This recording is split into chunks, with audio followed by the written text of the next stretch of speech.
By the way, disipiliiniin si barbaachisa. Kana jechuun waan tokko itti fufiinsaan hojjechuu. Disipiliinii gaafa jennu si jibbisiisaa taatee hojjechuu, si dabbaraa dubbisuu jechuudha. Dhokattee namni osoo si hin argin kan xaartu yoo ta'e namni si ilaalaa ni badhaafamta. Hanga yeroo wayii kan siif kaffalamu gadi hojjechuu dandeessa. Homtuu siif kaffalamuu dhiisuu danda'a. Bilisaan hojjechuu ni dandeessa. Garuu yeroo wayii kan hojjette caalaa siif kaffalama. Ati har'a waggaa 5 booda nama ta'uu barbaaddu sana ta'eera jedhi amani. Yoo hin taane waggaa 5 har'aa yoo dammaqtu maajikii wayii dhufee jireenya kee hin jijjiiru. Osoo hin yaadin doktora taatee bakka raftee hin kaasu.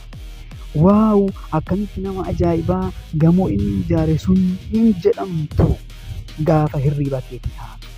Akkam nama ajaa'ibaa as ga'ee namni siin jedhu hin jiru ennaa hirribaa kaatu. Ammuma irraa ta'eera jedhi xaarii kee jalqabi. Begin with the ended mind jechuun kana sammuu keessatti fixii gochaan jalqabi. Xaarii addaan hin cinne jireenya kee kan jijjiiru jireenya takka qofa qabda dinqii hojjettuu darbi. Addunyaan si gaddisiisuudhaaf hanga xumuraatti cinaa ni dhaabbatti. Hanga burjaajoftutti meebii hanga daddaalachooftee fi kophaatti haftutti fedhiin kee sani yoo ta'e.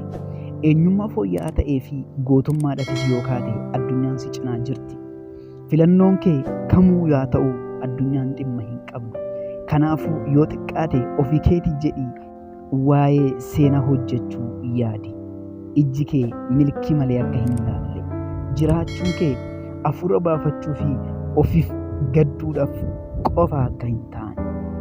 Maatii koo hanga ammaatti waan waliin turtaniif galatooma. Tura. Bye.